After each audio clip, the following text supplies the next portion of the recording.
धोखाबाज कैसे इंसान हो गे रे, धोखाबाज कैसे इंसान हो गे रे। जेती देखो तेती बेईमान हो गे रे, जेती देखो तेती बेईमान हो गे रे। मतलब माँ घूमते आगू पाछू, मतलब माँ घूमते आगू पाछू। मदद के बेरा अनजान हो गे रे, मदद के बेरा अनजान हो गे रे। हाय धोखाबाज कैसे इंसान हो गे रे, धोखाबाज कैसे इंसान हो गे रे।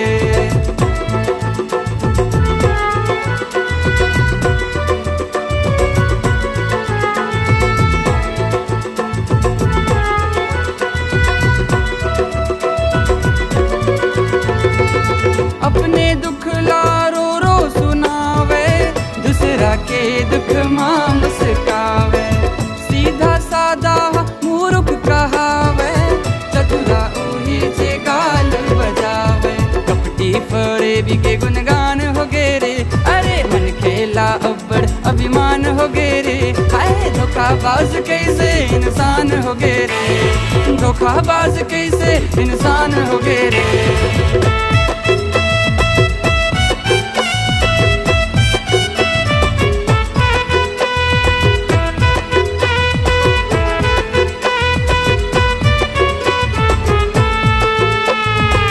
दाई दादा के नहीं है पुछारी, बहुत करते दुनियादारी। करते सबके चुगली चारी, बोले निमगा गोठ लबारी। रद्दा है सच के संसान हो गे रे, अपने नजर माँ महान हो गे रे। हाय धोखाबाज कैसे इंसान हो गे रे, धोखाबाज कैसे इंसान हो गे रे।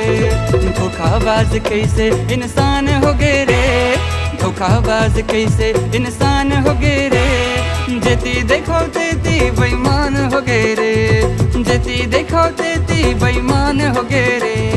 मतलब माँ घूमते आगू पाछू, मतलब माँ घूमते आगू पाछू। मदद के बेरा अनजान हो गे रे, मदद के बेरा अनजान हो गे रे। हाय धोखाबाज कैसे इंसान हो गे रे, हाय रे धोखाबाज कैसे इंसान हो गे रे। धोखाबाज कैसे इंसान हो गे रे।